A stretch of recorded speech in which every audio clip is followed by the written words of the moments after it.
good morning, good afternoon, good evening. Wherever this video finds you, welcome to Ticks. So, before we get on to how the welfare queens are flipping out, because I went to 3 grocery stores today. I went to Walmart, I went to Publix, actually 4. Walmart, then I went to my Asian store. Okay, went to my Asian store. Then I went to Publix, and then I went to Kroger's, and all 4 were of moderate patronage, almost empty, especially Publix. Almost empty. Matter of fact, there was a black guy in Publix, the employee. I said, oh, gee, like it's awfully quiet in here today. I wonder why. He's like, oh, maybe it's the time of day. Just proves that, people don't really pay attention to what the hell is going on around them. But yeah, the snappocalypse is really descended upon us. And unfortunately, I didn't get any body cam footage because I own a body cam, but I haven't used it in a while. So my stupid self, thinking that I had charged it and left it ready to go, once I took it off the charger, it was still on, so the battery died. So I couldn't use it today. I blame myself. I blame myself. But at any rate, yeah, it was pretty regular. It was pretty regular today. It almost seemed like it was like the 23rd of the month with the shoppers and everything, the local shoppers and everything. But it was pretty quiet, first week of the month. So before we get into Mike Johnson talking about the government shutdown, let's get into this Nancy Pelosi situation where it says that she may soon announce her possible retirement. And if I was her, I would, considering how the Democratic Party is not the Democratic Party that she signed up with way back 40, 50, 60 years ago when she first took public office. It has now become the communist, socialist Democratic Party. So let's see what you have to say about that. I have said I won't do anything until after Proposition 50. So tomorrow night will be very fraught with meaning for all of us. I want to win big. I think we can win big. And I don't want to be spending time on whatever I might be doing. I want to spend my time on what we're doing, working together to get out the vote. Own the ground. You win the election by owning the ground. And you can have all the persuasion in the world. You can have the biggest numbers in the polls. But if you don't own the ground, you're only having a conversation. You're not having a victory. So she's basing her retirement on Prop 50 as far as if the Confederacy can get the votes to secure more seats in Congress. Very interesting, because she knows she's going to, if you lose, then what are you fighting for? So it is what it is. So here it is. She's, for goodness sake, we must win. Nancy Pelosi urges vote for California redistricting to fight the GOP, which, of course, and look, let's just be honest here. To those of you who are, rooters for the Confederacy or wondering what's going on with the Confederacy. And before I get into that, let me explain something here. Let me explain something here to you guys. Those of you who know my background with the culture communications and, the Bitter Truth Show and all that stuff, I need y'all to understand something here. And this is really one of the reasons why I hate that those videos were deleted. But it is what it is. I have never, and we have never been a fan of the Confederacy, what you call the Democratic Party, because as a student of history, we always knew that they were the enemy. Lyndon B. Johnson was not a friend of black people. I have these niggas vote Democrat for 200 years. Once I put them back in financial slavery with welfare, Section 8 and food stamps, they'll be back in slave quarters, not trying to achieve anything. This is how you make sure that they never build another Black Wall Street again. Give them just enough where they are able to be fed and housed, and then let them commit all types of plantation politics for that extra blanket. Y'all remember Roots? Please tell me you saw Roots. You cannot be a black person and tell me you never saw Roots. Remember the little girl wanted an extra blanket? What did the mother do when the little girl wanted an extra blanket? Come on, you guys are watching. Say it in the comment section. What did the mother do when the little girl, what's up, AB? What did the mother do when the little girl wanted an extra blanket during the wintertime? What did the mother do to make sure the little girl, her little daughter, her little underage daughter, no older than 14, what did the mother do to make sure that the daughter got the extra blanket? Because in the slave quarters, they gave you 4 walls, just enough food to sustain yourselves,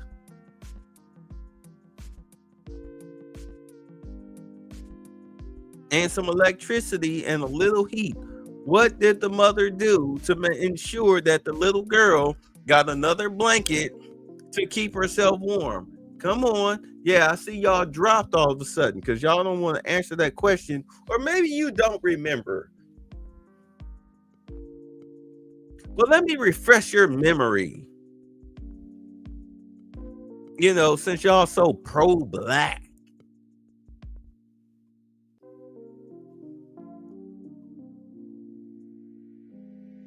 she marched the little girl to the overseer's quarters.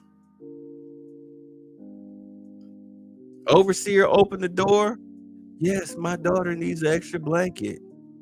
The overseer looked at the little girl, sighed, opened the door, and the little girl went into the shack, shut the door, and the mother clutched the pearls and started crying because she know exactly what her underage, under 14-year-old daughter was going to do for that extra blanket in order to stay warm during the winter. It's no different. It's no different than what's going on right now this very day on 11/3/2025 at 9:09 p.m.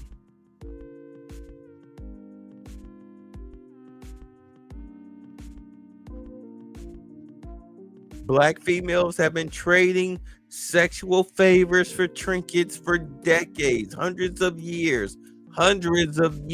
Nothing has changed. Nothing has changed except for the date, technology, and fashion. But the ideology, the slave mentality is still there, especially amongst the Confederacy.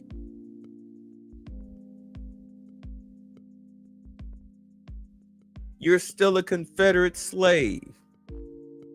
Why do you think you make video after video after video talking about how black females are prostituting themselves? Nothing's changed.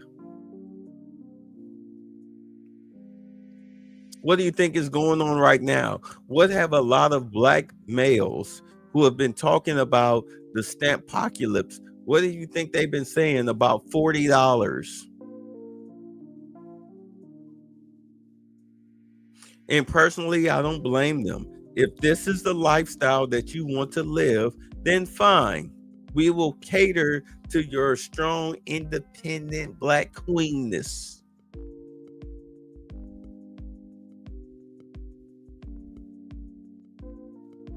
Yes, no, maybe so.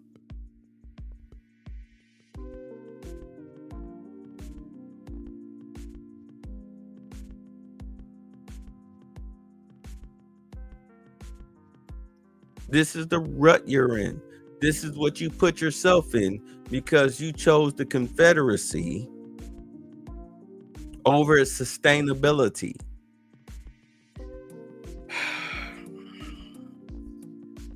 The black man, as well as any other man on this planet, especially here in America, has always been conservative. There is no money in or no sustainability. Jesus Christ, these people are bugging the hell out of me. There is no sustainability in living paycheck to paycheck. There is no sustainability in being in financial debt to a school or a lending house because you took out a student loan. You're over 50K, 100K in debt plus interest for a garbage degree that you went to school for. You know, these underwater basket weaving degrees. I know it's an old term, but it's true. Liberal arts, gender studies, African American studies. These are underwater basket weaving degrees. These are garbage degrees. Psychology. These are garbage degrees. If it's not science, technology, engineering, and math, it's a garbage degree.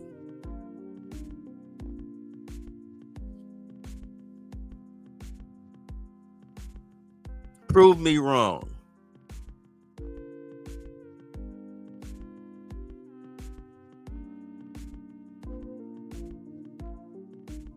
But look at you now.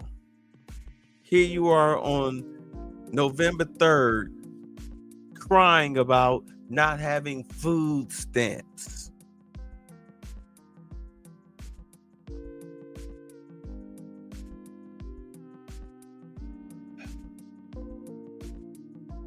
Whatever. Let's hear what this old woman is saying.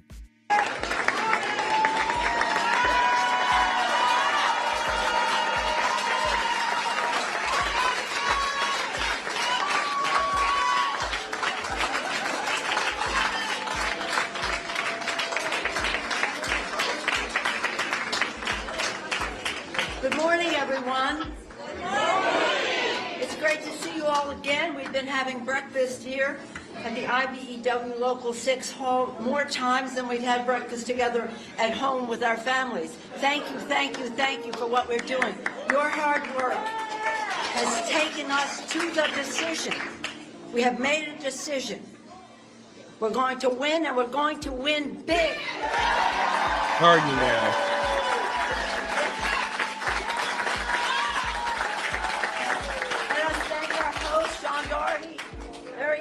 John Doherty, our host, again and again. And what an honor it is for us to have the governor and the first partner with us this morning. Welcome to home to San Francisco. Scumbag Gavin Newsom. So here we are at this moment of truth for America. Other days when we've been here, there's been a sign that says, California. Horrible camera work. And California will make the difference in everything for our country. Amen. Can we laugh at something right now? Can we laugh at something right now? Those of you who remember these 80s action flicks, 80s, 90s action flicks. Remember Escape from New York? And then there was Escape from LA, Snake Plissken. Remember those movies? It's funny how we're watching this stuff actually come true with Mom Donnie being at the head of the New York mayoral race and Gavin Newsom and everything that's going on in California, where, I mean, U-Haul rentals in California have skyrocketed. There are more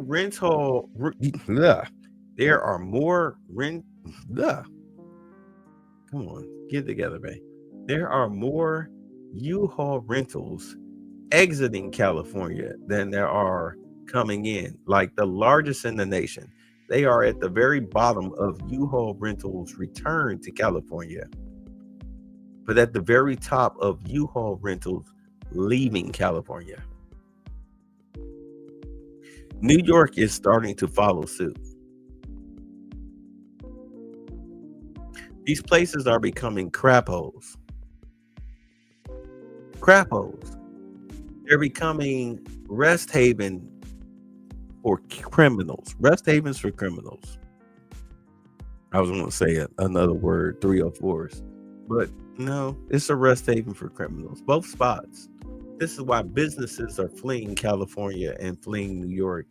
You also have businesses fleeing Chicago as well as residents that can afford it.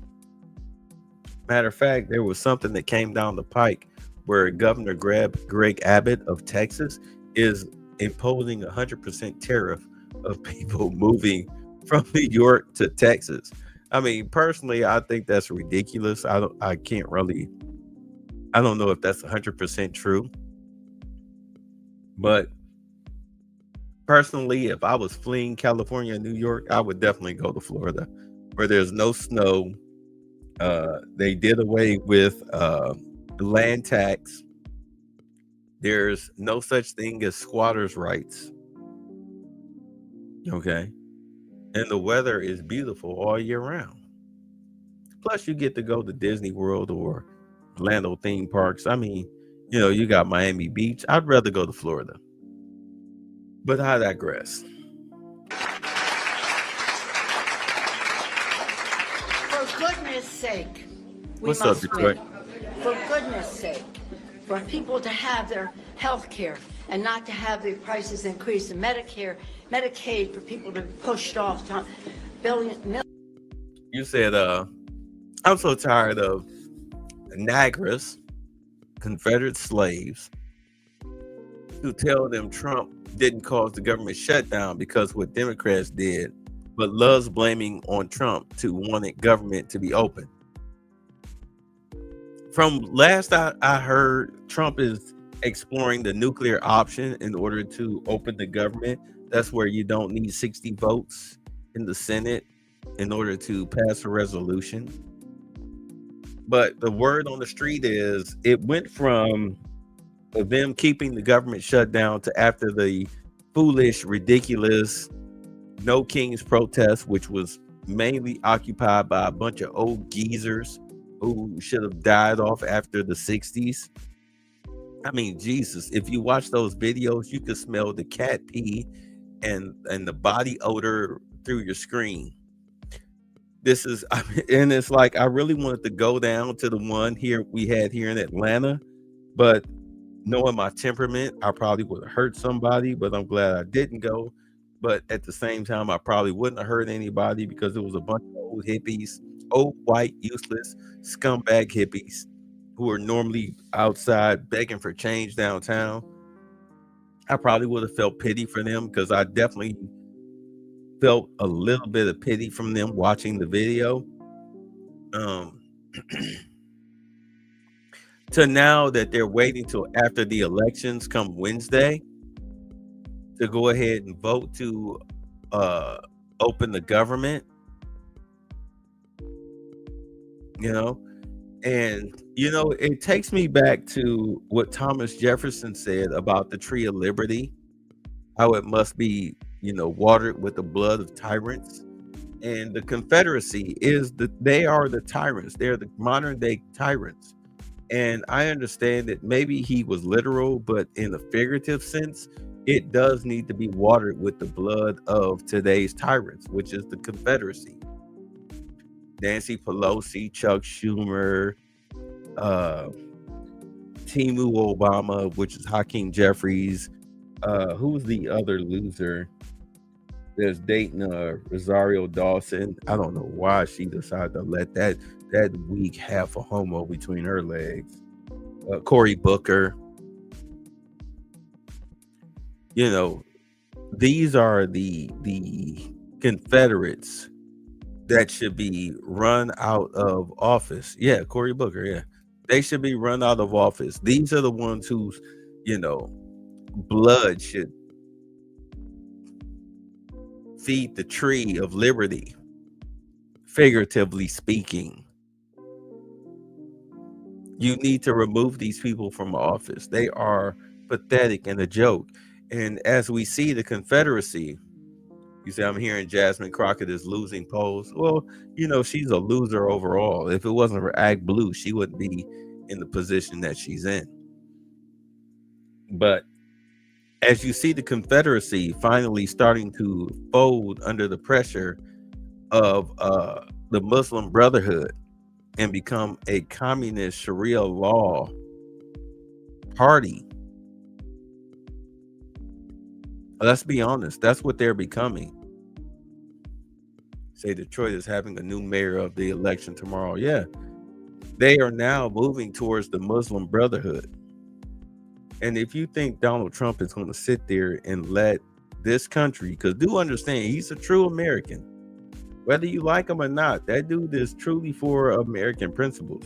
If you really think Mondami and that guy from Minnesota, that Minneapolis, somebody that looked like he may have slept with Ilhan Omar or whatever, one of them Somalian scumbag pirates, terrorist pieces of crap. If you really think that Donald Trump is going to sit there and let all of that happen, you've got another thing coming. That mayor in Dearborn, Michigan, who told that Catholic priest to get the hell out of Dearborn, and he's not welcome here after he he complained about them naming the street after a freaking Muslim terrorist. You really think that Donald Trump is going to sit there and let that stand? You've got another thing coming. And I know a lot of you Confederate slaves do not like Donald Trump, but let me explain something to you. As much as you like to complain about white people being racist and slavery and all that shit, the Muslim slave trade was 100 times worse than the American slave trade.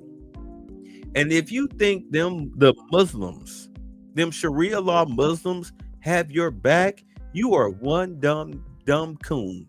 Can I just say that to you? You're a dumb coon. You say that's crazy when I'm hearing in Dearborn, Michigan. Right. And I understand something here. Because a white woman was talking about this on Twitter. And I told her, I said, let me explain something to you. Dearborn, Minneapolis, New York, Portland, Oregon are not lost. Chicago is not lost. Minnesota is already being investigated for a bunch of frauds right now. Immigration being one of them.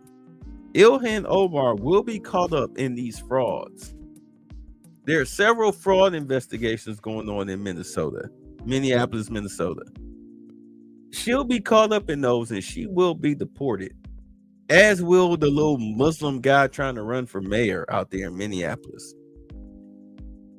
Portland, Oregon, the mayor/governor will be arrested for sedition. It's just a matter of time. Just like Brandon Johnson and J.B. Pritzker, it's just a matter of time. They will be arrested for sedition.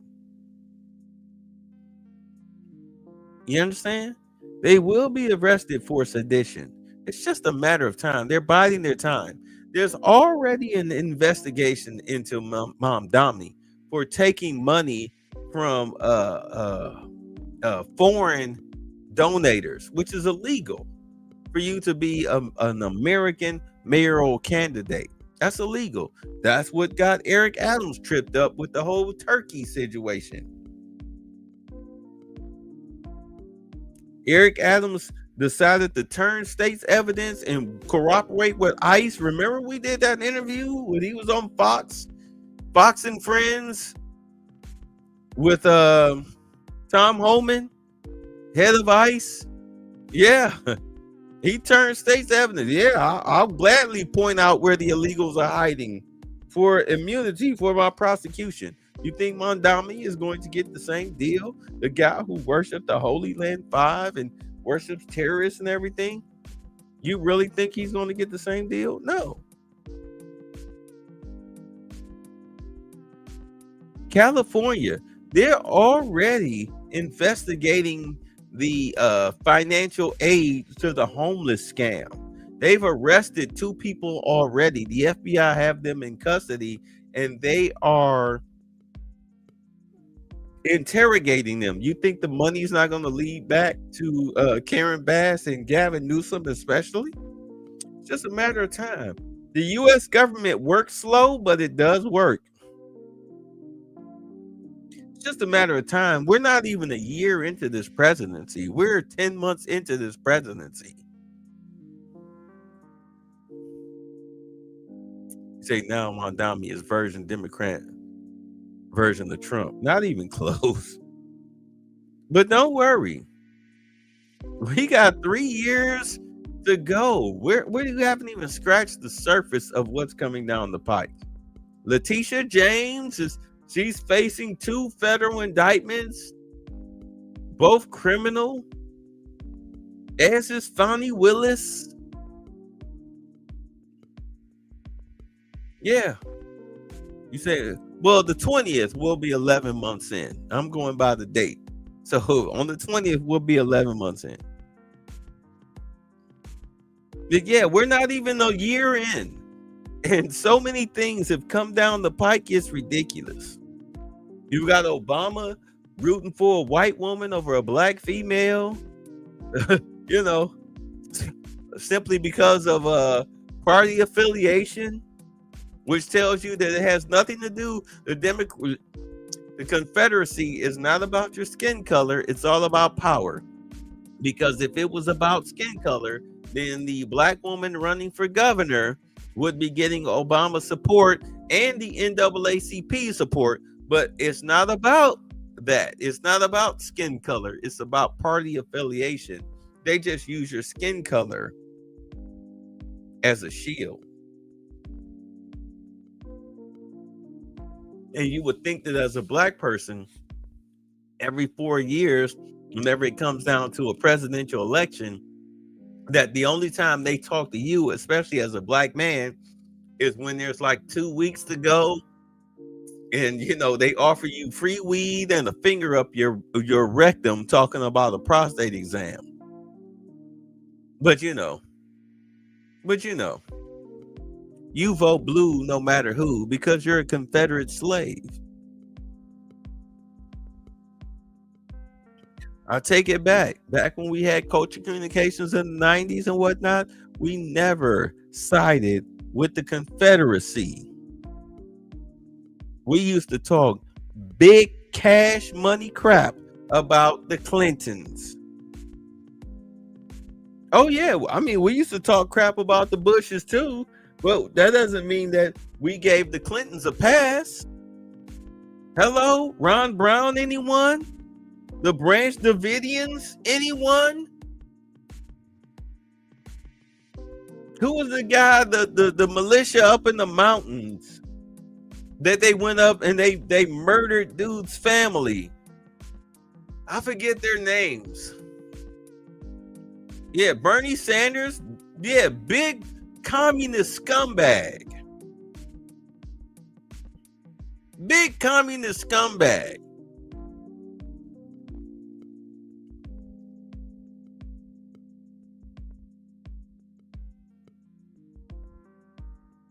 I've always been independent. Since bitter truth, I've always been independent. You Negroes are new to this. I'm not. I've always been true to this. Y'all new to this. I'm true to this. You can call me any name in the book. To me, you're the slaves. You're the Confederate slaves because you vote blue no matter who. And you think, oh, Republican white people are racist. You're how stupid are you? When I used to do my videos on Bitter Truth about racism, it was always the Confederacy that was committing the racial acts. A lot of those cops that were deleting black folks left, right, center, breakfast, lunch, and dinner, and in between meal snacks were Confederates.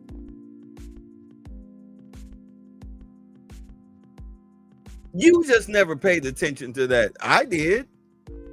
I knew Bernie Sanders was a fraud back in 2016. Thank God he got screwed. Yeah, because in all honesty, he would have beat Donald Trump in 2016. But Hillary Clinton stole the nomination from him, pulled the strings. Thank God she did. Because do understand that this whole plan to move us into communism had been launched by the Democratic Party way back when Clinton was in office. What the hell do you think NAFTA was about? Strip America of its ability to make money. Then Obama comes in and starts pushing that gay agenda.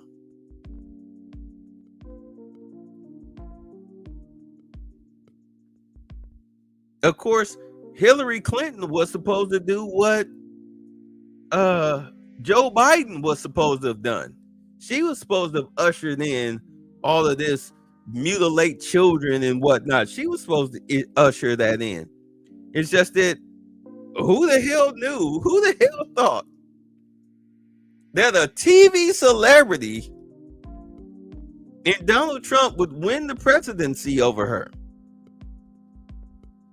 He screwed up all their plans, and then they stole the election from him in 2020 with fraudulent voting, and then started ushering in their communist regime. And now here he is cleaning up the mess. And you Confederate slaves are against it.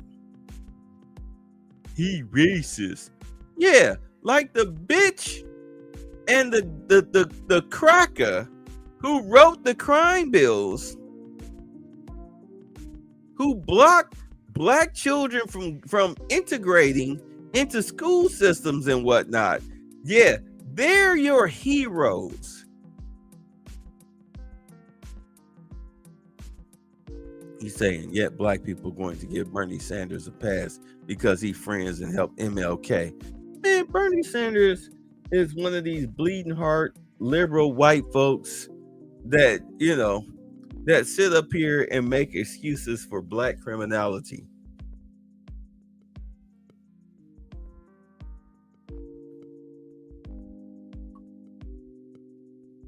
Bernie Sanders had the average black person fooled into thinking that he was a good white man. That dude don't give a damn about you. It's just like you sound just as silly as black women wondering why Cardi B and other celebrities won't donate money or help them out. Like, excuse me, the idol worship that you have for celebrities is not reciprocal.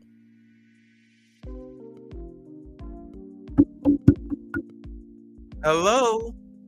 The idol worship that you have for celebrities is not reciprocal. Do you know what reciprocal means? It's not a two-way street. Just like the love that black people, Confederate slaves, have for white people, their Confederate slave masters, their overlords and overseers, it's not reciprocal. It's not reciprocal. As much as you fight and die and scream and cry for that white pat on the head, you'll never get it. They'll forever use you as frontline pawns to fight their battles. And when the battle is won, they don't pay you any mind. As far as they're concerned, you had nothing to do with it. When it's all said and done, when they finally write the history of it, it was white women's that fought and won the cause, not you. He said, I don't see how Kamala Harris is not racist when she's a DA locking up black people over minor crimes and put them on the book of death penalty. Right. But she black though. She black though, because she said she black and she smoked weed and danced in the stool talking about some Tupac. And, she washed collard greens in a bathtub, because she black. And, there's a picture of her doing a little shuck and jive dance, a video of her doing that. And there's a picture of her with a black servant that she passed off as a grandmama, so therefore she black. Oh my God. Confederate slaves, man, the uneducated, unwashed masses of Confederate slaves. I swear to God, y'all make my dick itch. And you can hate me all you want to. You can hate me all you want to, but challenge me. Prove me wrong. Prove me wrong. Prove me wrong. As a matter of fact, last broadcast, when I talk about the nameless, faceless race hustlers, you can apply that to anybody. Anybody that sit up there and talk to you about black hardship and struggle with no actual viable, tangible solutions, and always blaming white folks for the situations, and you can apply that to anybody in the black YouTube circles that you're normally familiar with. But let's be honest. Where they sitting at in life? Are they telling you how to get your money straight? Because I know I've been telling y'all to get y'all money straight ever since Bitter Truth. 15, 20 years I've been telling y'all how to get y'all money straight. But it falls on deaf ears. It's crazy that I'm informed and knowing Kamala background. Right. And then it's like Kamala background, and then you listen to other black folks. You expect black females to be silly and ignorant and stupid. But to hear a black male be silly, ignorant, and stupid, it's like nails on a chalkboard to your soul. Prime example, you got like Unconscious Lee, who sat up there and tried to defend Brickzilla. I'll call her Brickzilla. Y'all call her Brick Lady. I'll call her Brickzilla. Tried to defend her. Well, still the black man assaulted her. Yeah, but she assaulted him first. I guess that don't count though, huh? You one of them goofy ass little coon ass Negroes. You are nothing but a Confederate slave to me. You are a pro-blackie, and pro-blackies to me are Confederate slaves, because you make excuses for black people no matter what they do, especially if they're guilty of crimes. You find an excuse to validate their ignorance. You're a Confederate slave to me. There have been some numerous podcasters ever since that chick Rona Osmond, whatever, got convicted. There have been you call it Brickzilla Kruger. There have been so many black YouTubers who have called Unconsciously out for that, because he was the main one caping for that whore.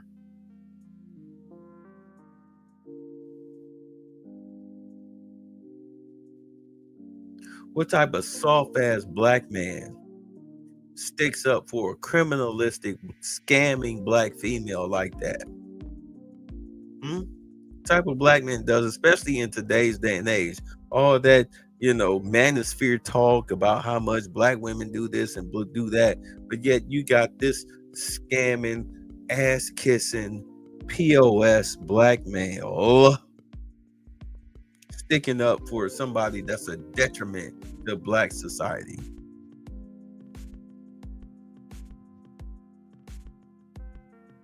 Even to this day.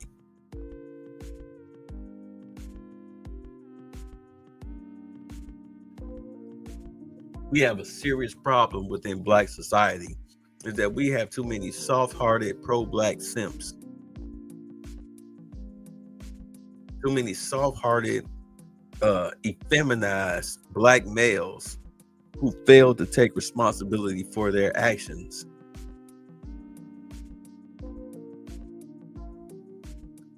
They're a detriment to black society.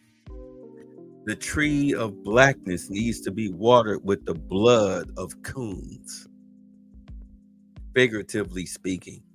Say, meanwhile, Willie D, that uneducated bum, Umar Johnson, that uneducated cokehead bum, many pro cracks came out to her defense. Right. These people are detriments. These people are detriments. You say Uncle Luke in there too. I ain't even care.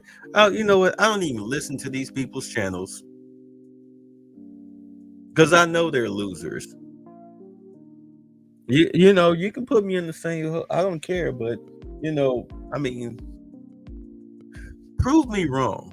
Go ahead, tag me in a video discrediting everything I've said. Go ahead. That's my challenge. Challenge accepted. Go ahead, accept the challenge.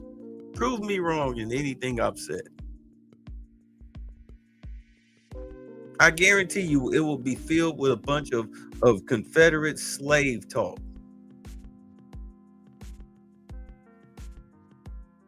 I 100% guarantee it.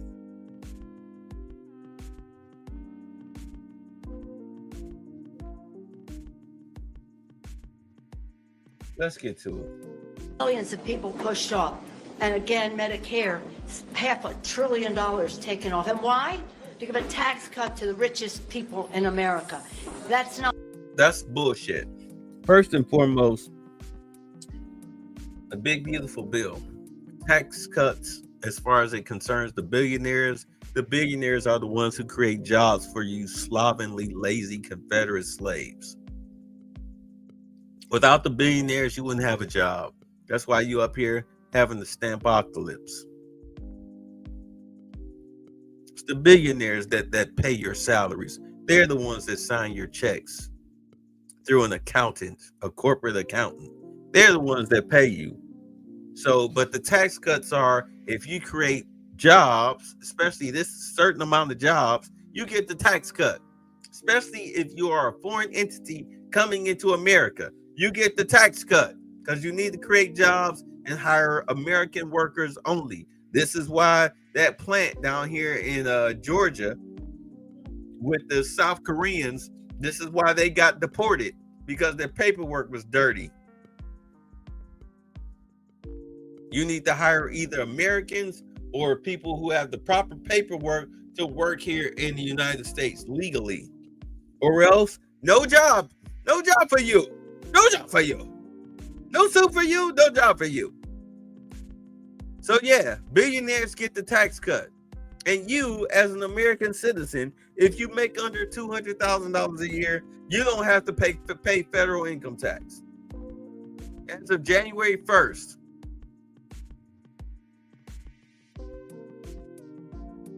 So please stop. Multi-millionaire talking about billionaires. Multi-millionaire who employs nobody. Please stop talking about the billionaires who employ millions of people, if not hundreds of thousands. For goodness sake. And now we came into a weekend on November 1st when people would start losing their SNAP benefits. They told me not to say SNAP, but to say food stamps. And what did the president do? Had a great Gatsby party at Mar-a-Lago. So what? So what? He's not in charge of what goes on in the Senate. 53 of the 53 Republicans in the Senate, they all voted yes to open up the government, to vote on the clean CR. One independent and one Democrat, Fetterman, voted on the clean CR. So that's 55. So you're 5 votes short of the Confederacy to open up the government to make sure that the people that you call yourself saying that they don't get their food stamps because this is the only leverage we have. This is your problem, not Trump's. And I want y'all to understand something here. When it comes to this whole government shutdown and the clean CR and what the Democrats want, which we'll be getting into in a minute, what the Democrats want, and this is funny. This is so funny. And this just goes to show you that the Democratic Party, the Confederacy, is dead in the water. They will not survive the next 3 years as a political party. They have no money. Do you understand? They are running out of money. They are still on a payment plan. That $20 million deficit that Kamala Harris ran up on them after having over $1 billion in 3 months. Yeah, they're still on a payment plan to pay back that $20 million bill that she ran up. The USAID, when they cut that off, Doge, the Confederacy lost a huge piggy bank.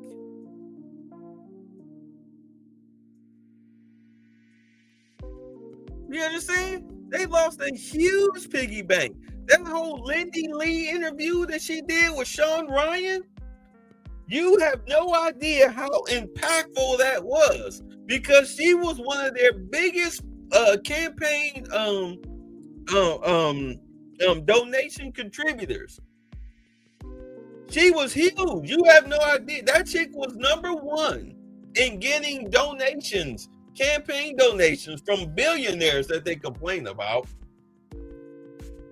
She was the top dog. And they froze her out, treated her like trash. And she flipped and told all the business. Those donors no longer donate to the Democratic Party, especially now that they have gone communistic. Because that's not exactly what they wanted. You have a few like George Soros who are trying to undermine the United States, trying to force us into a communist socialist regime. You've got a couple of them, but it's not enough, and it's not enough money. They're not donating enough. The slush funds is running out. Do you understand? The slush funds is running out. Let me explain it to you so you little Confederate slaves can understand. Let's say you're getting $5,000 a month, but you spend $2,000 a month on all your bills. That $3,000 extra dollars is coming from somewhere else where all you had to do is yes, a boss. Now, that $3,000 is now gone. Let's say you saved the money. Let's say you got $1 million, $2 million, $5 million saved. You now have to dig into those savings in order to feed your expenditures, which you don't want to do. Now, you're an average person. Let's break it down. You're an average Confederate slave working check to check.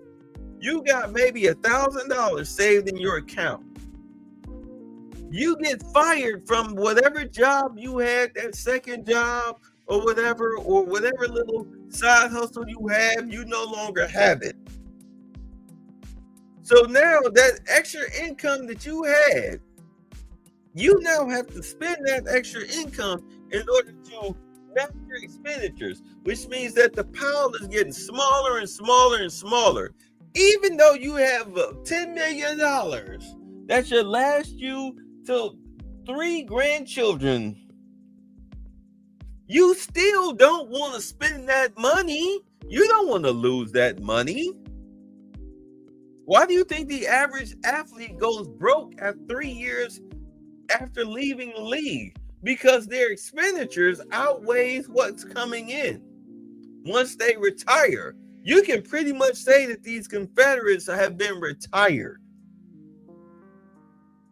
So now whatever little money that they have to spend is coming out of their own pocket. They don't like that.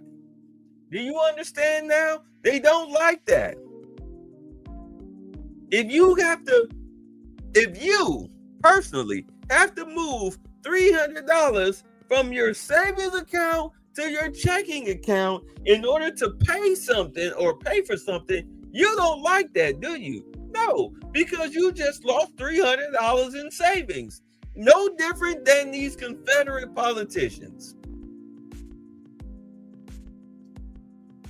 So they want the government to reinstitute the USAID funding, as well as pay for the what they call Medicaid, but really it's welfare and SNAP benefits to illegals who they feel is their new voting bloc.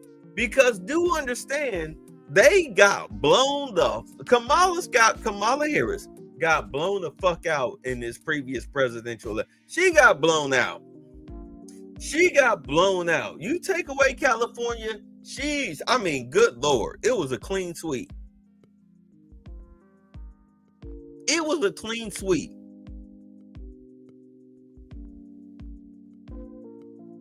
And now that everything that's going down the pike, the way that the polls are looking and whatnot, they realize that they don't have the votes as the Democrat Confederate Party. They do not have the votes to survive as a party. They'll be in the same league as the Green Party and the freaking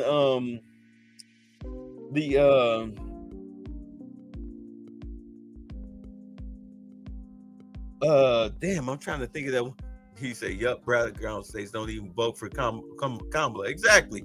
The Green Party, the Socialist Party, damn it, what is that party that Bernie Sanders was associated with? I'm sorry, I'm drawing a blank. I'm sorry. But yeah, you'll become an irrelevant party come 2027, 2028. You'll be irrelevant. The Blue Party, the Green Party, the Socialist Party, the Independents. You'll be irrelevant. You will be irrelevant simply because of where you stand on U.S. policies, especially for American citizens. And they refuse to let it go.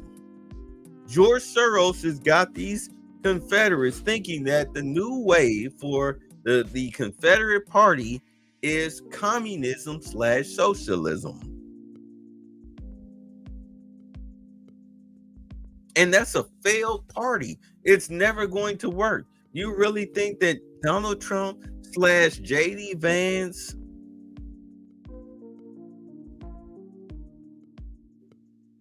/ Marco Rubio is going to let that stand?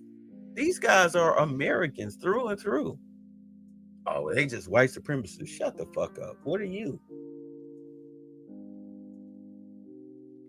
Well, then why don't you run for office? Since you know you so pro-blackity black and you think you know what's best for the country, then you run for office.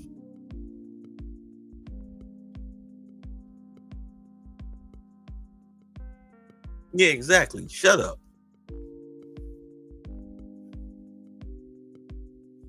See, say what's interesting is that black people are the majority of vote for Confederacy. Is no longer have the majority of the votes because most black people don't vote at all. They voted for the couch. Exactly. You know what, my homeboy Ma, she was like, yeah, I voted the couch this year. Okay, I get it. I ain't mad. At 92 and 77%, this is why they had the illegals come in and trying to get them voters' rights and driver's licenses and everything, because they know that they can't, the black vote at 13% of the population is not enough for them. The largest vote that they got in order, the Confederacy that they got outside of the black vote, 92, 77, 60% Hispanic women, and the second largest vote that they got was 43% white women. 43% white women. After that, it just dropped off dramatically. That's not enough. So you thought you would bring in illegals and give them $13,000 a month in food stamps and hotels and, access to people's homes and allow theft to go unpunished and whatnot. You thought that would be enough. It's not enough. You tried to assassinate Donald Trump in order to stop his agenda to get rid of the illegals and try to keep the Confederacy out of power. It didn't work. Look, this means Republicans is getting the majority of the power for the next decade. Yeah, if not longer than that. Because look, whoever the president is, be it Rubio or Vance, because in all honesty, whichever one it is, I think it doesn't matter, be it Rubio or Vance. One is going to be president, one is going to be vice president for at least 2 years. 2 terms. And then you switch. And then you do 2 terms with that. You're looking at 16 years of Republican dominance, especially in the primaries where it counts down on the local level. Because what type of moron votes? Let me tell you something. Mom Dominic is going to win the New York presidential race. And he's going to be the poster boy for why you don't vote for Muslim extremists.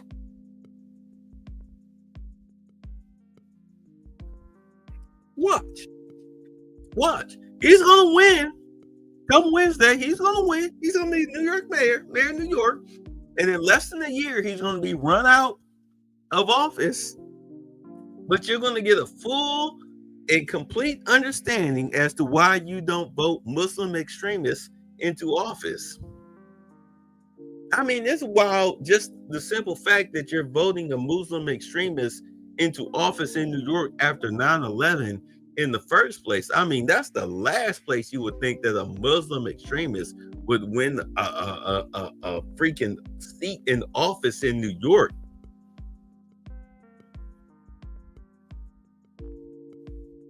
That guy's candidacy shouldn't have had any shot in New York, especially after 9/11. Are you kidding me? And he's backed by Jews, by the way, just so you know, which is even weirder. Say Vance is going to be president after Trump, maybe Pete Hegseth. I don't see Pete Hegseth doing it. Pete Hegseth doesn't speak with a Trump mouth. Pete Hegseth kind of acts like the type. He's an order follower. So Pete Hegseth, I don't see him making it out of the primaries. He's pretty much a bitch to me, Pete Hegseth. I have to be honest. I don't like Pete Hegseth. I don't like Pam Bondi. I think those were weak choices as far as in Trump. They are the 2 weakest choices in Trump's cabinet. So I don't see him doing it. You say Mark Rubio or Vivek Ramaswamy is chosen to be vice president, probably. If Vivek really wants to make any type of political dent, he needs to become a Democratic moderate. What's up, Lewis? He needs to become a moderate Democrat if Vivek is to try to get any type of, if he's calling himself trying to get out of the primaries, he needs to switch to a moderate Democrat, or else he can forget it. As far as him being like a VP, the only way he would be a VP is if Vance or Rubio refuses to be each other's VP. So then they choose Vivek. Outside of that, I don't see Vivek making any noise. So he's got 2 options there. Either he runs for VP behind Rubio or Vance, or he switches to a Democratic moderate to appeal to what's left of the Confederate base. Him being in office there in Ohio, that's a good start for him, especially if he has a good track record there in Ohio. I'm from Ohio.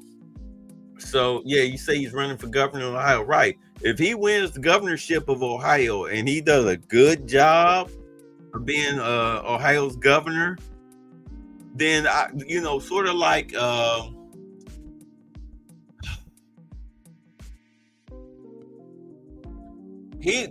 only way he'll have any type of visible recognition is if he's like Florida's governor right now.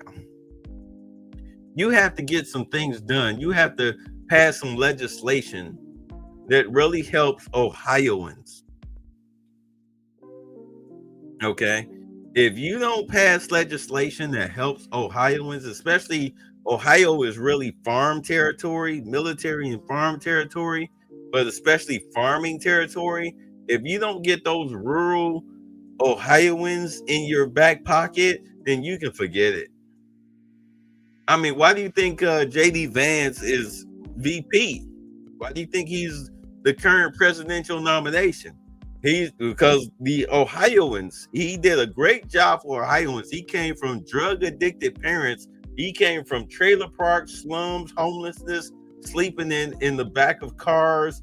I mean, he pulled a true Malcolm in the Middle type of life, and he's got the Trump mouth. He's not afraid to tell you how it is. He's not afraid to roast you. Okay, he's what you would consider a quote unquote honest politician. And in today's society, you want that. You don't need a Gavin Newsom that lies to you. You need somebody that's going to be honest with you and be more relatable. Why do you think Trump is so popular? As much as the Confederacy tries to roast him, he's very, very relatable. I mean, this guy has been a media public figure since the 80s. You're fired. You know, people love Trump just from his celebrity status, that idol worship. And now he's president and he has the common sense of the people under his thumb. JD Vance as well. He's of the same mentality. He's like a younger, a 40-year-old version of Trump. Current Trump. Marco Rubio, that guy's Secretary of State. That guy has helped Trump with these 8 peace deals, world peace deals. He's been instrumental. So it's going to be a good battle from 2027, 2028 for the White House between Rubio and Vance. You know, but I would say either one of them, whoever wins needs to have the other one coming out of the primaries as their VP, and then they just switch roles after 2 terms or whatever. You know, I don't have a problem with either one, but the Confederacy, I don't see them having anybody that's viable for the next two presidential terms. I think that the women's biggest fear, because Vance is becoming a president, turning the law strict on women when Vance is actually a passport bro. Right. You know, people never really picked this is why they couldn't come at Vance. You can't call, you know this, Vance, they can't call Vance a white supremacist because of his wife and kids. This dude married a beautiful Indian woman, got 2 daughters, damn good father, no scandals, no cheating scandals or anything like that. He is quote unquote squeaky clean. You can't touch him.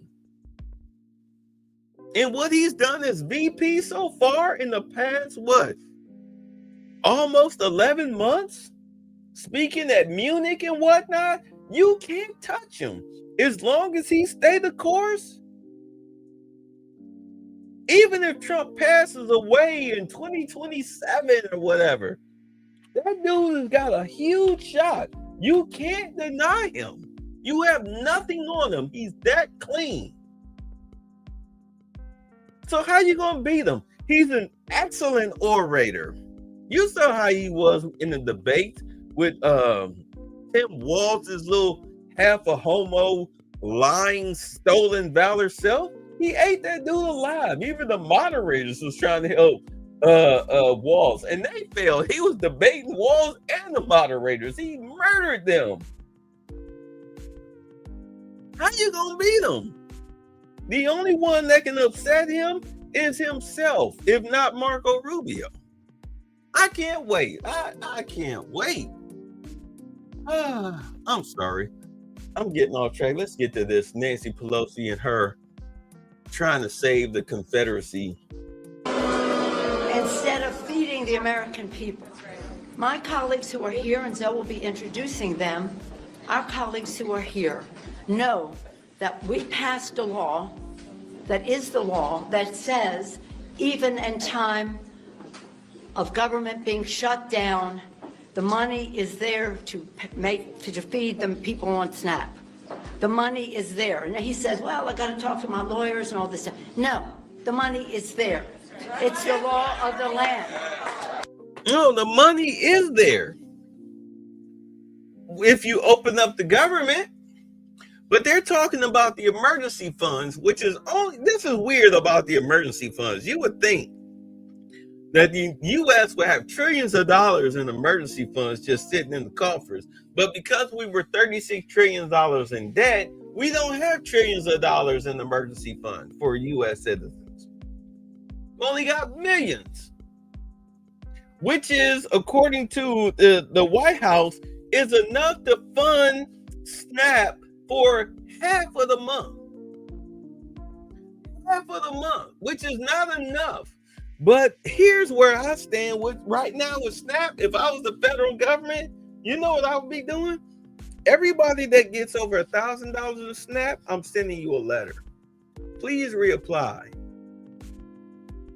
And if you have some type of foreign sounding name or something doesn't look right in your paperwork, here, come to this warehouse on 55th and Kinsman to reapply.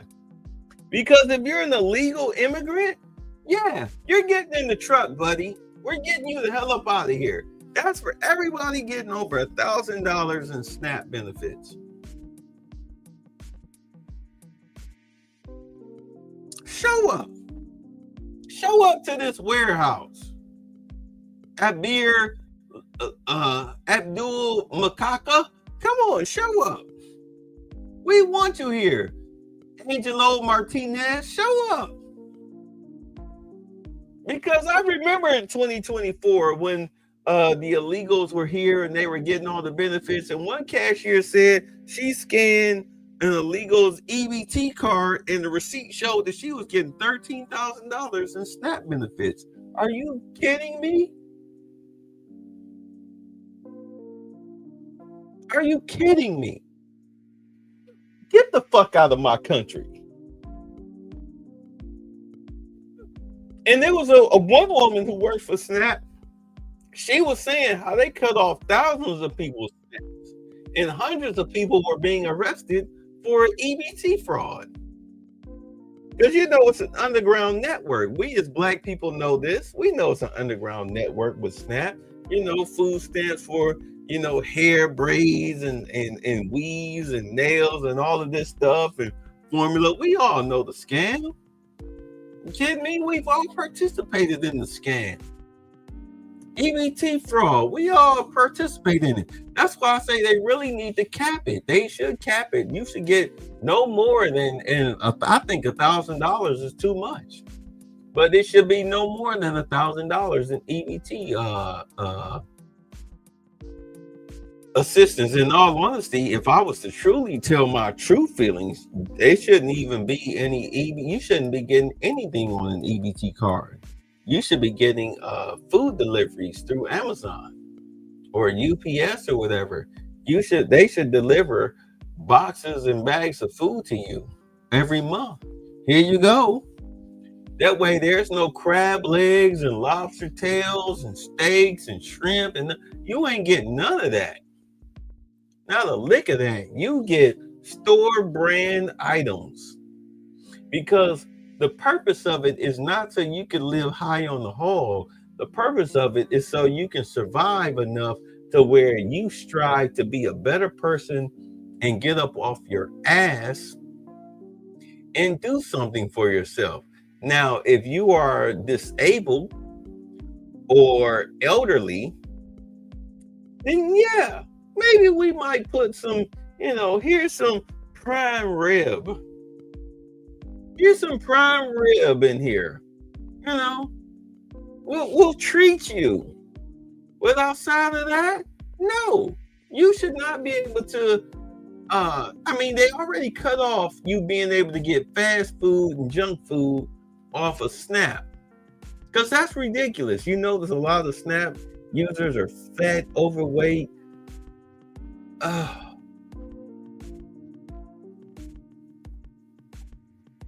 I'm trying not to be mean, but y'all know what I mean. Y'all seen them. These chicks with these concave booties with 3-4 snotty nose, raggedy bastard crying, badass kids trailing behind them, where you looking at her like, oh my God, who fucked you? Who fucked you? Oh God, let me please show me your baby daddy. Please show me your baby daddy. I guarantee you he's a fella Antonio. Who stuck it in you, bro?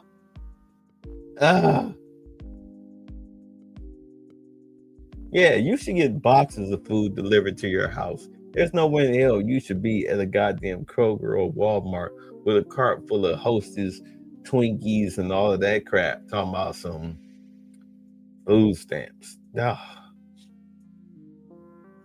For goodness sake, when I was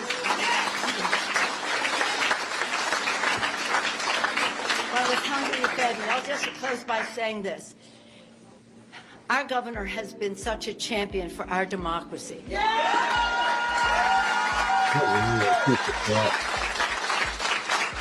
have more to say about him later in the program, but I want to thank him for his leadership. Because when Texas did what Texas did, people said, oh, we can't do that. Two no's don't make a right. It isn't two no's. It's self-defense for our democracy.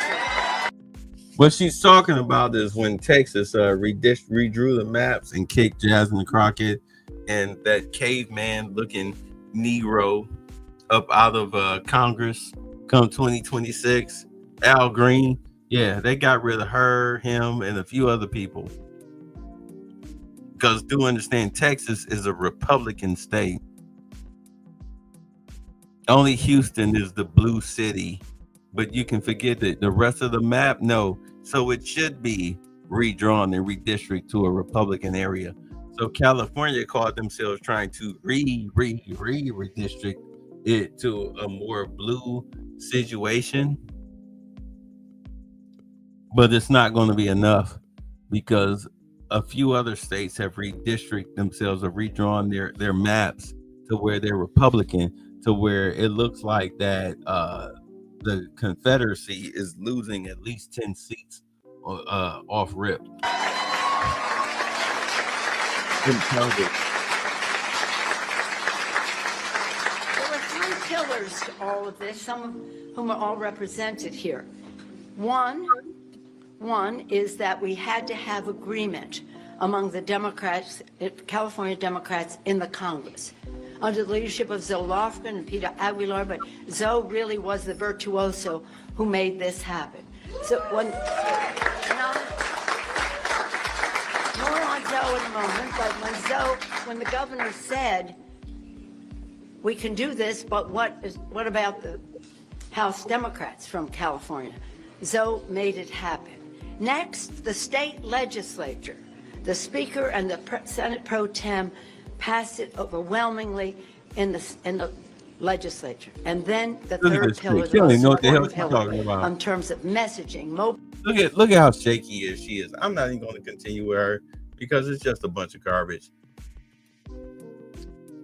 Let's move on. Mr. President, what do you do with Russian assets? We haven't touched on Ukraine, Russia, but Trump said exactly what I felt about it. He gave the Asian man with Godzilla, the first Godzilla movie, let them fight. He gave him that reply. That reply. Would you say? Are you going to use those as a negotiating tool? What's Europe saying on the frozen Russian assets? So what are you planning? This is a totally different question than Nigeria is, right? Different. It was quite a turn. I'm not doing that. What happens is, I guess Europe and Russia are having discussions. I'm not involved in those discussions. Will your administration provide Ukraine with long-range Tomahawk missiles? Is that something that you're not considering that? No, not really. Mr. President, on Friday, finals. If it happened, I could change, but at this moment, What would be the final straw for you that Putin is really not ready thought for you that proves that Putin is really not ready to end this war?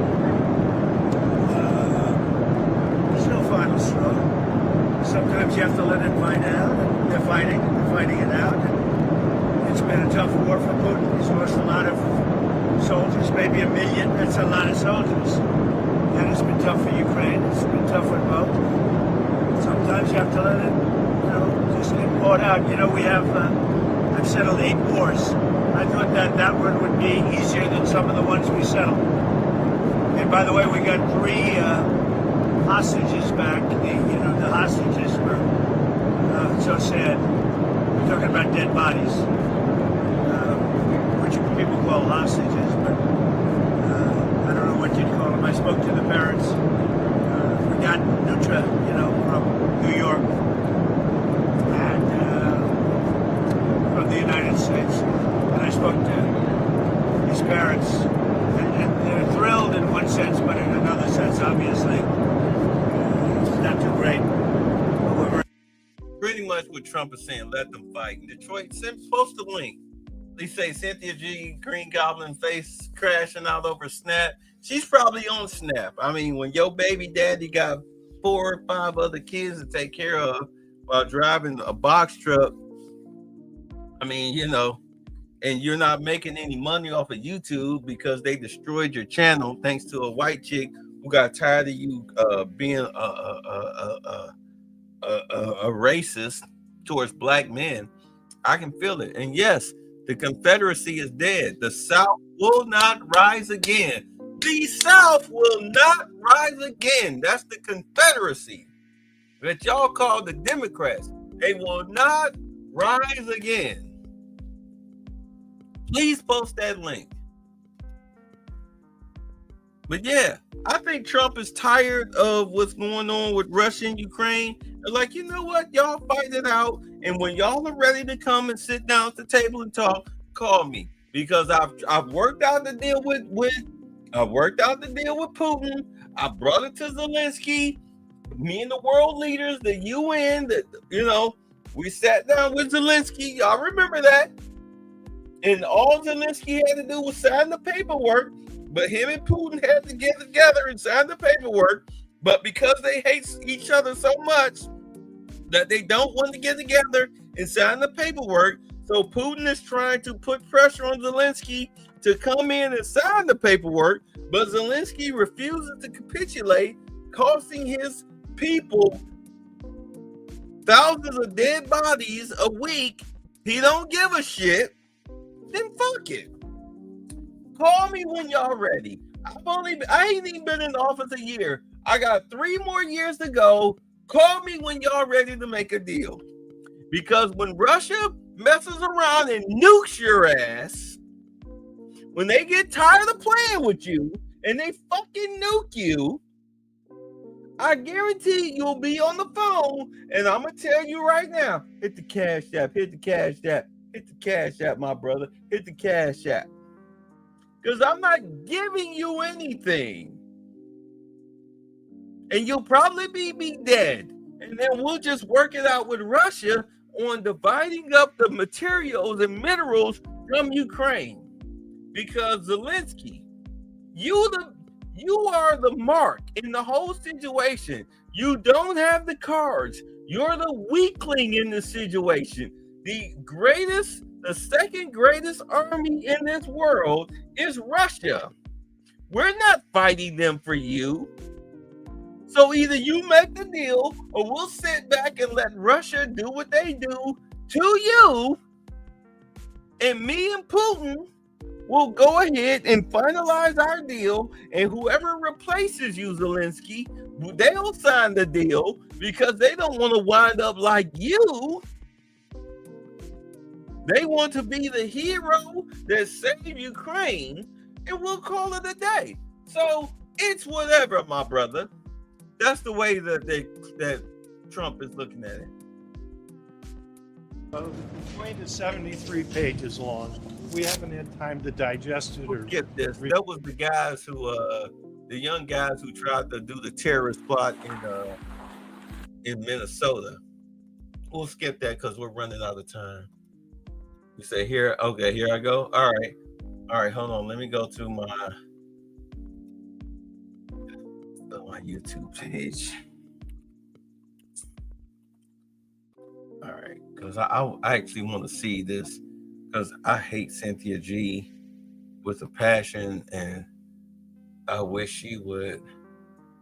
I wish she would die. I am not a man. I'm not against saying that because she is a very hateful person. She's a very hateful person.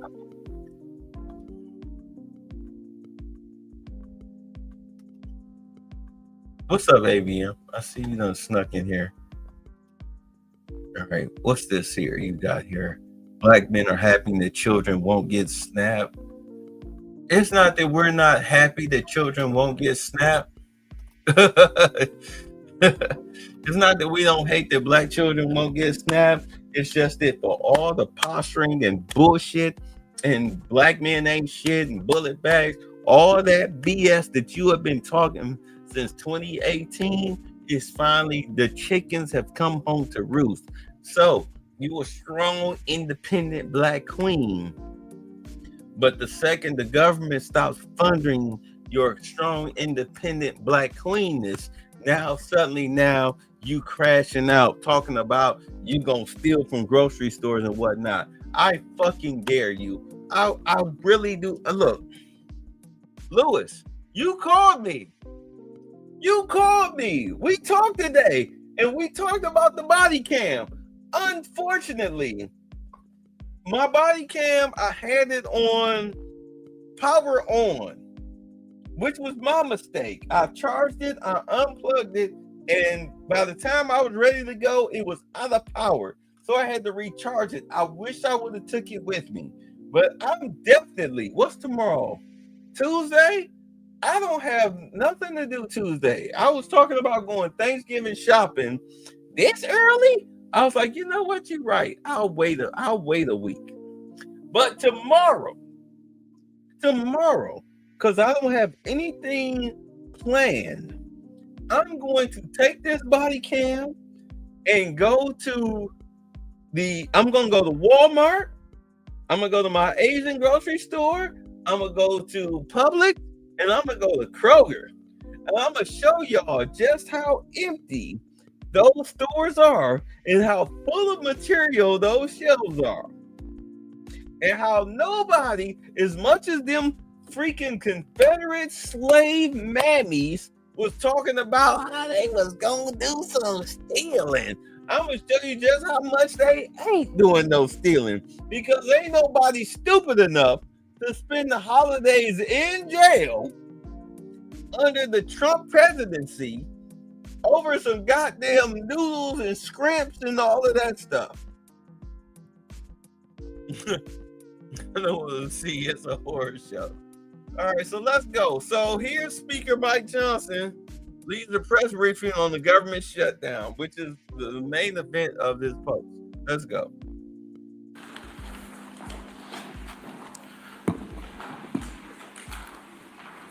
Good morning, everyone. We're on day 34 of the Democrat shutdown. Day 34. It's now officially the second longest shutdown in U.S. history. And we wanted to just have a simple exercise with you this morning to go through just a couple of important facts. There is such a staggering amount of gaslighting and false information that Democrats are engaging in right now. And so we thought it would be useful to just this morning, in a very brief and concise manner, separate fact from fiction. So I'm just going to go through 4 false claims that you have heard over and over and over, and just explain once more what the simple truth is. Meredith, let me see the first slide here. Here's the first one. The obviously false claim of the Democrats is that Republicans have closed the government. I've heard them say this myself. You've all seen it in interviews. They're blaming the shutdown on the Republicans, and it is patently absurd. The next slide will show you the simple fact, the obvious fact that everyone can see. It is Republicans who have voted to open the government 14 times. Now, remember how this came about. Back in September 19th, in the House, Republicans in the House voted to open the government, the clean continuing resolution to keep everything in operation. Every Democrat except one in the House voted to close the government. But we still passed it because we have the majority. And so we sent that bill over to the Senate. And 13 different occasions, 13 times, the Democrats have voted to close the government. Republicans voted yes every time to open it. Republicans in the Senate and the House voted to keep the lights on, to pay service members and our troops who are in harm's way, Border Patrol agents, TSA, air traffic controllers, all federal workers.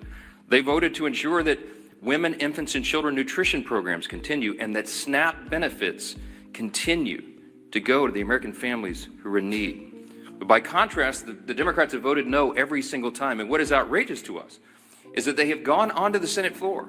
Senate Democrats, they have voted no. They have voted to close the government. And then they have gone out into the hall to the nearest camera they can find. And they have looked into the lens and said, Republicans are shutting down the government. It makes no sense. It's the most extreme example of gaslighting in the history of American politics. And many in the media have allowed them to get away with that. It's shameful. Let me show you another obviously false claim. Obviously false claim number 2 of the Democrats is that Republicans are being unreasonable. Well, here's the fact. Let me see the next one. The fact is very simple. Republicans are refusing to accept the Democrats' outrageous demands. Now, why do we say that? Now, remember, the Republicans passed a clean continuing resolution. It was nonpartisan. It was a simple bill that would open the full government. And we could do that today. If they would pass that today, with 0 strings attached, everything would be flowing again and the government would work. Importantly, remember that we offered that CR in good faith. And why do we say that? Because it was offered after a bipartisan, bicameral negotiation between both chambers. Because you see, you had the appropriators, Republican and Democrat appropriators, who got together and decided they agreed on the need for a short-term CR so that they could continue their negotiations on the full-year funding bills. But this is something Democrats have spoken passionately about and acted upon many times in the past. We've recounted here every day. 13 different occasions in the Biden administration, they passed continuing resolutions. They did it most recently in March of this year when Chuck Schumer, 10 Senate Democrats, including the leader, Schumer, voted for the CR and told us how important that was. The CR that's on the table right now and has been sitting there for 45 days is nearly identical to the one that they voted on in March. But shockingly, this is the big thing. In addition to their refusal to support the CR and reopen the government, the Democrats have had the audacity to also demand something new. They demanded $1.5 trillion with a T in new spending obligations in exchange for the simple funding resolution. They filed on paper in the Senate record back in September, and it still sits there as their counterproposal. They would spend $1.5 trillion of your taxpayer funds. Included in that is nearly $200 billion of taxpayer funds that they want to use to restore free health benefits to illegal aliens. They want to spend billions in wasteful left-wing spending projects in foreign countries. Understand, when they talk about, healthcare, you're talking about illegals. On things like LGBTQ plus awareness.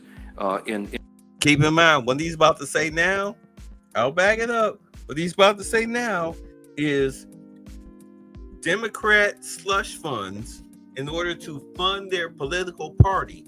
Because once Doge cut off the spigot, once DOE, Department of Education, once Trump cut off the spigot, the Confederacy lost trillions of dollars in funding that they want to use to restore free health benefits to illegal aliens.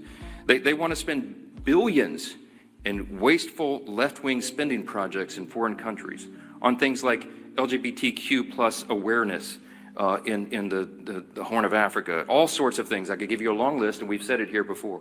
They want to spend $500 million to prop up left-leaning news organizations. And shockingly, in that same proposal, as their ransom for reopening the government, they want to cut $50 billion from the rural hospital fund that the Republicans just got signed into law on July 4th. Yeah, these are Confederacy slush funds. Understand that. That is the bill that they filed that shut down the government. And every American can see that for themselves. So their claim about Republicans being responsible is laughable. Let me go to the third one. False claim number 3, Democrats are fighting for health care. You've heard this over and over and over. Let me say something very simply about this false claim. It is the Democrats who created Obamacare. It is the Democrats who did that without any Republican votes. It's the Democrats who, by extension, have cost the American taxpayers and people who have health insurance have made their costs skyrocket. It is their policies that made that happen. And so instead of reforming it, the Democrats don't reform Obamacare. They want to subsidize it. They want to spend more taxpayer dollars. That, by the way, goes mostly to insurance companies, which makes the cost rise further. That's the Democrats' plan. When they passed Obamacare in 2010, they called it the Affordable Care Act. We know the truth is exactly the opposite. By some estimates, premiums have risen 60% in many categories since they passed that bill into law. Now, the fact is the Yeah, truth of the matter is Obamacare was a scam. It's a healthcare scam. It benefited the healthcare industry more so than more so than it did the average citizen. opposite. Republicans are the ones fighting to save healthcare. Why? It's not just talking points to us. We do this. We have ideas, and we have already implemented ideas and measures to reduce costs, increase access and quality, and eliminate fraud, waste, and abuse. Now, why do we say it's not just a talking point? Why do we say the Republican Party is the only one advancing common sense reform solutions? Because we've proven it. We did that in the big, beautiful bill, the Working Families Tax Cut. We took a look at Medicaid, and we took on that challenge. We took action to reduce fraud, waste, and abuse in Medicaid. We got able-bodied young men without dependents off the program. We got illegal aliens off the program, and we saved $185 billion just to start. We got millions of ineligible enrollees off the program, and it preserved it. It strengthened Medicaid for the people who rely upon it, which is the elderly, disabled, and young pregnant women, as we always use in an example. No, it's not about health care. That is a false claim, and everybody knows it. Everyone in America, and certainly everybody in this room, understands that this is about something else. What this is about fear. The Schumer shutdown was never about health care. That's a distraction. It's a red herring, as we used to say in debate club. Okay, this is about fear. And what is the fear? The resolution on the COVID-era Obamacare subsidy issue was always going to be slated for debate in October, November, and December. Everybody knows that, and every Democrat knows that. It's an issue that's too complex to be solved on a short-term funding measure like a CR. They know that very well. This is about fear. Everybody in the country is watching the elections that'll happen tomorrow. You got big elections in New Jersey and Virginia, the governor's races and attorney general's races, etc. But all... Hold on. So you saying you got two dumbasses, Tethers, Abbott, and Priest talking about how Trump loves DEI. Trump does not love DEI. We know that. He doesn't love DEI. Diversity, equity, and inclusion, aka didn't earn it. Say stupid ass social issues with women and issues with passport bros being desirable in overseas. You know what? I saw that Abbott and Priest did a live show today. I didn't even see it. I've been kind of busy today. I caught myself watching it after this stream, but I'll probably watch it. But I mean, do understand these guys, you're talking about a Haitian and an African who live in Canada. They have no idea what the hell is going on here in America. They think they know, but they don't know because they don't live here. They don't live here. So, who cares what they think about American politics? Matter of fact, who cares what they think about politics in general? They need to stick to their social issues. Continue to rag on those losers, Fresh and Fit and whatever. Like, who really cares what they think concerning politics? So when have they ever had a political take that you sat there and say, yeah, especially concerning American politics, which they very usually do. They normally avoid American politics. So who cares what they think? But let's continue. The attention is focused primarily on New York City. Why? Because the fear that Mamdani and all that he represents will be risen to power, that he'll be elected the mayor of America's largest city, the once cradle of capitalism, that we're going to have a Marxist, a communist running the largest city. Now this terrifies the establishment old guard Democrats in Washington. And the leaders of both chambers are among those most terrified. They're both from New York. Leader Hakeem Jeffries is the Democrat in the House, and Leader Schumer in the Senate. They're both from New York, and they're terrified. You've watched their actions carefully. Many of you have not reported on it enough. Poor Hakeem Jeffries had to finally, he was forced to endorse Mamdani. And he's terrified that he now owns the results of that.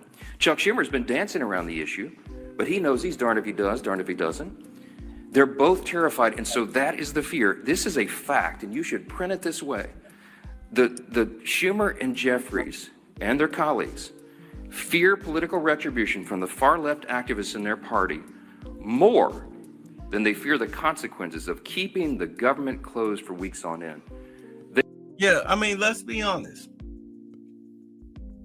Schumer and Booker and Hakeem Jeffries are more so worried about legacy. It's not a money thing for them. It's a legacy thing for them. All right, because once you're in that top 10% percentile of income earners and everything, you're more so worried about how you'll be portrayed or remembered than anything. This is why it took them forever to finally recommend or endorse Mamdani. But they know that Mamdani is going to be a shit show. They already know what the Muslim Brotherhood has in store for America, how they call themselves trying to infiltrate and take over America. But the problem is that you have a president and a pre-select president-elect, be it Rubio or Vance, who is not going to let that stand. They're going to be squashed. They're going to be shut down, especially in New York. They'll probably assassinate you if they have to, but I guarantee you they're going to exhaust every legal means possible to get rid of you. They don't want that tied to their legacy, because their legacy is important. Just like if you're a father and you have a daughter, and your daughter, you're trying to keep her off the pole, but she winds up being a street whore anyway, as somebody who was once a stepfather or whatnot, or in the role of a stepfather. I understand that, especially when you take on the responsibility of a father. You don't want the person that you're in charge of caring for to turn out to be on the pole, quote unquote. But if they are, then the best thing for you to do is completely distance yourself from that. But if you are Jeffries, Booker, or Schumer, you can't distance yourself from that because you publicly endorse them. Do you understand? So you're stuck. And that's the issue. They fear that personally for their own political future. And they care more about that than they care about SNAP benefits flowing to hungry families, about air traffic controllers being paid so they can keep the skies safe, Border Patrol troops, and all the rest. It pales in comparison. And this is a simple summary that is a simple fact. It is extremism on the left that is the direct cause of American suffering right now. One more fact. The obviously false claim number 4 this morning is that Republicans are responsible for all this pain. It's just a nonsensical statement. It's a nonsensical statement because the fact is very clear. This is about math. Republicans need at least 7 Democrats to join us. We only have 53 Republicans in the Senate. It takes 60 votes to reopen the government in the Senate. The House did its job September 19th. We're waiting on the Senate to get this done. Leader John Thune and the Republicans have bent over backwards. They've done everything they can. You saw his frustration and his anger boil up on the floor at the end of last week. A normally calm, pretty steady leader, very steady leader. We're all angry about this because we're sick of what they're doing. They're using the American people as pawns, as leverage And that is the word that so many of them have used. We could name senator after senator, House member after House member, from the leadership ranks all the way down to rank and file on the Democrat side. They have admitted openly they're using the American people as leverage in this political game. They're motivated out of fear. They want to show a fight to the radical left so they don't lose their political seats, and they're willing to make the American people suffer for it. That is the... Before he finished, this is why I would have no qualms with the American citizens watering the tree of liberty with the blood of the Confederacy. Figuratively speaking, you need to collect the heads of Cory Booker, Chuck Schumer, and Hakeem Jeffries. Nancy Pelosi, you see, she's pretty much doing her retirement speech. She getting the hell up out of there because she sees the writing on the wall, but these three fools do not. You need to water the tree of liberty with their blood, figuratively speaking. Get these people up out of there. Get them up out of there. Oh, and to reference Willie D again, as he stood up there and said to Stephen A. Smith, who was I call him Sassy Smith because he a bitch ass nigga. He is a Confederate slave who don't know whether he in the house or in the fields. If white people like you, then you a coon. The white Republicans love Jasmine Crockett and AOC, but especially Jasmine Crockett. They want her to be the face of the Democratic Party. You know, the chick who can't win anything because her own party hates her. The one who speaks in blackface. She speaks in Confederate slave mammy talk. Oh, they want her front and center. So what does that mean, Willie D? What does that mean? Why, when Republicans who you claim to be racist pay her to speak like speak like a slave, like a mammy, what does that mean when the Confederacy pushes her out there like that and the Republican Party loves her? What does that mean when white folks love her? Does that make her a strong black women's? Fact.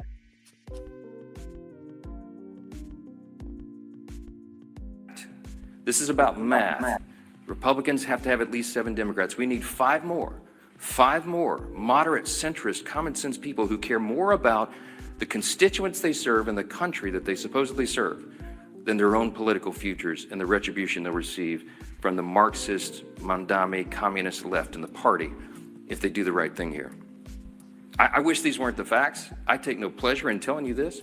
It is disgusting to us, but there's no other way to candy coat this, to make it any prettier than it is. So we're now entering the 5th week of this Democrat shutdown, and it's for one reason. Democrats made a deliberate choice to keep the government closed. The shutdown will only end when those same Democrats make a deliberate choice to open it. The entire country is calling and waiting on just 5 more Senate Democrats to come to their senses and do the right thing. We are pleading with them to do so. This is not a game. The solution is sitting right in front of them. Pass the clean CR, end this madness, and open the government. You'll hear next from our majority leader in the House, Representative Steve Scalise. Thank you. Keep in mind, apparently they're waiting until Wednesday the Democrats to open up the government as far as passing the clean CR because they think that they're going to win these elections. They think they're going to win these elections. They think these elections are critical. But what they don't seem to understand is that the primaries is where they really need the wins at. These little goofy little mayoral races mean absolutely nothing.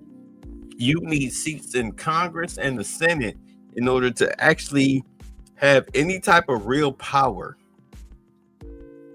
Mr. Speaker, as the Democrats continue to impose suffering on the American people, and by the way, that's their term, They've continued to talk about real suffering that they know they're causing.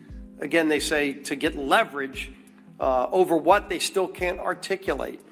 But as Democrats continue to impose this suffering, their attempts to mislead the American people are working overtime.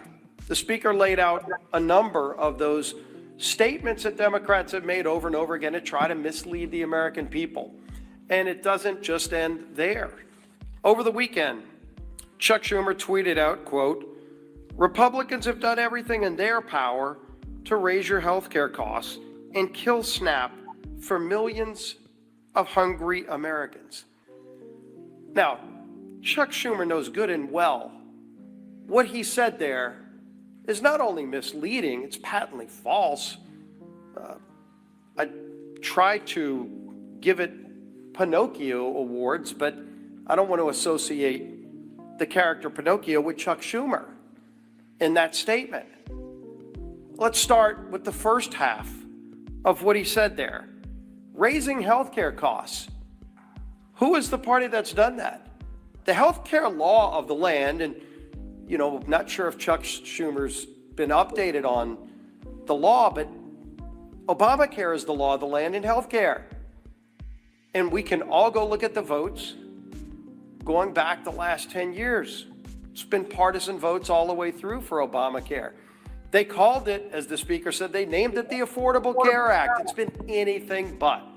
True. Costs for families are up over 80% in their premiums because of Obamacare. It's a scam. And what have they tried to do over and over again? They've tried to mask the cost. They haven't tried to work with Republicans to fix it. They've tried to mask the cost. Hundreds of billions of dollars of bailouts to insurance companies. Not helping families get better options. Democrats have never cared about that. And in fact, when we, as we pointed out multiple times, passed provisions in the working families tax cuts, the cost share reductions, that were scored by CBO to lower premiums by double digits for families. It passed the House, and it was Democrats who worked overtime to get that removed in the Senate. They are still bragging about it today on the Democrat Budget Committee's website. Weird. That they removed a provision that would have lowered premiums for families. So who is it that's raising costs for families? Of course, it's been Democrats every step of the way. And the only thing scored by CBO to reduce premiums on families that have passed either house, the Democrats worked overtime to get that removed. The other half of that, he talks about SNAP. And of course, we know there have been votes in the House and Senate to save the SNAP program from cuts, from being zeroed out. It's called the Clean CR. Passed the House with Republican-only votes primarily, with Democrats uniting to try to kill it, but luckily we have the majority in the House, and you go over to the Senate, and we know they have a 60-vote requirement, and Democrats have over and over and over again voted in lockstep with Chuck Schumer to block SNAP benefits. There is a vote you can go look at every day that they've taken that vote that would have opened the government, fully funded SNAP, or shut it down. And it's Republicans who are voting yes, and it's Democrats who are voting no. And Chuck Schumer's been leading that charge. And then he votes no to kill the SNAP program, to create tremendous uncertainty, to create millions of hungry Americans, to use his own word. Chuck Schumer has voted to put those millions of hungry Americans in that situation. And then he walks out to the microphone, as the Speaker said, and then he tries to blame it on somebody else. People are sick and tired of it. We're surely sick. I'll say again, based on what you hear about what people are getting from SNAP benefits, over like $1,000 in SNAP benefits. I'll say again, I said it almost 2 hours ago. I have 1, 2, 3, 4. I have 4 freezers. Really 5, but 4 that I use. 4 freezers. Full of food. And I'm not on SNAP benefits. But if I was getting over $1,000 in SNAP benefits, those freezers would still look the same because I'm not buying shrimp and lobster and crab legs and all that stuff. I'm not over expendituring on food. I'm moderately priced. I got meat, I got frozen vegetables ready to go in all 4 freezers, ready to go. And it's 3 of us here. 3 of us here. Not to mention that the fridges, 1, 2, 3, 4 fridges, chock full of food and drink, but food and drink, especially the freezers. 2 deep freezers full of food, full of frozen food, meats and vegetables. There's no fucking way that if I'm getting over $1,000 in SNAP benefits, am I sitting up here on 11/3/2025 at 10:52 p.m. am I complaining on social media about not receiving my SNAP benefits because I'm good, I'm straight? If I had the SNAP benefits, I'm straight, bruh, because I'm not buying seafood boils and all this stuff. I'm not overloading my cart with a bunch of luxury high-end items and then selling off the rest, where after come 12th or 15th, I have nothing on the card. Do you understand? I don't have a slave mentality where I feel that I need to overload on high-priced items in order to survive or feed myself, or feel that I'm going to gorge myself. And I'm not on any benefits. And even if I was, I wouldn't do it like that. Because financial literacy has been taught in this house since I was born. But that's the problem that you have when you deal with Confederate slaves, is that they have no clue about what financial literacy is.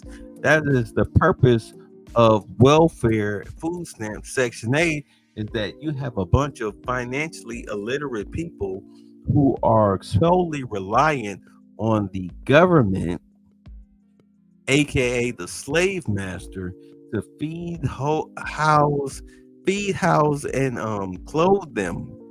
And then whatever else they need, they just get it with however they can get it. Do you understand the difference between you and the average Confederate slave? Do you not get it? Do you not get it? Do you not get it? Only a Confederate slave would be bitching, moaning, whining, and crying about not receiving their SNAP benefits and their Section 8 payment come 11/1/2025. A Confederate slave, the slavery that they reintroduced you into back in 1965, 68 with Lyndon B. Johnson, Mr. I'll have these niggas voting Confederate for 200 years. You are a slave if you are on these benefits. You are a Confederate slave if you are on these benefits. I don't give a fuck what type of excuse you try to run or shove down my throat. You are a slave. It's 2025. I have sat up here for over a year and told you how to make money digitally to get you off of the government tea. And you have ignored me. Tell the truth. You've ignored me for over a year. I have told you simple, simp-minded, bitch-made nigga slaves that $20 could change your life. just on Bitcoin. I've told you that. You say 2 months ago. It's been longer than that. It's been over a year. Trump, during the election night, they were saying how Bitcoin was shooting up. I said, damn, y'all, come on, y'all. Dump at least $20 on Bitcoin. I dumped $150. I'm over $2,000 on Bitcoin off $150 fucking dollars since November 4th.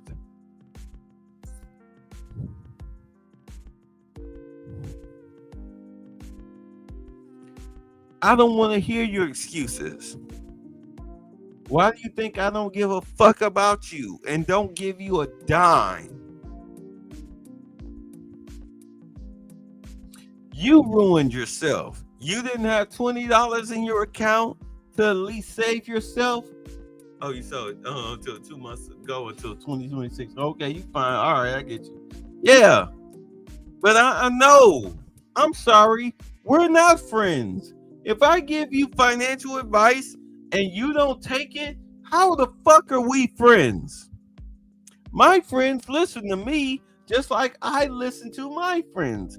If my friends hit me up, yo, man, look, I did this much on this, blah, blah, blah, then you know what? Oh, okay, cool. I'm with it.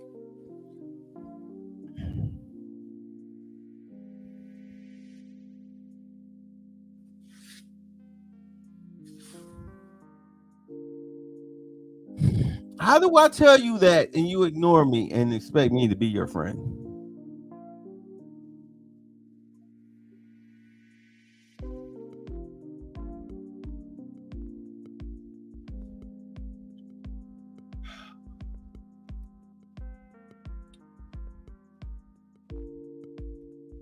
You say I'm cooking tonight. Yeah, I've been cooking ever since I created this channel. But I mean, I do understand. I do this shit not for your money, but I'm trying to tell you because I love you. But the fact that remains is that a lot of the guys that you listen to that feed you your fucking racial delusion don't fucking love you. They just want you to give them money. They feed into your goofy racial affirmations, and then you hit the cash app and you are a fucking slave. You are a Confederate slave just like them. They are no better than fucking Nat Turner before he saw the light and decided to kill white folks. There's no difference. I'll talk to y'all. Now, gentlemen, Mr. Butler's been up north, I hear. Don't you agree with this, Mr. Butler? I think it's hard winning a war with words, gentlemen. What do you mean, sir? I mean, Mr. Hamilton, there's not a cannon factory in the whole South. What difference does that make, sir, to a gentleman? I'm afraid it's going to make a great deal of difference to a great many gentlemen, sir. Are you hinting, Mr. Butler, that the Yankees can lick us? No, I'm not hinting.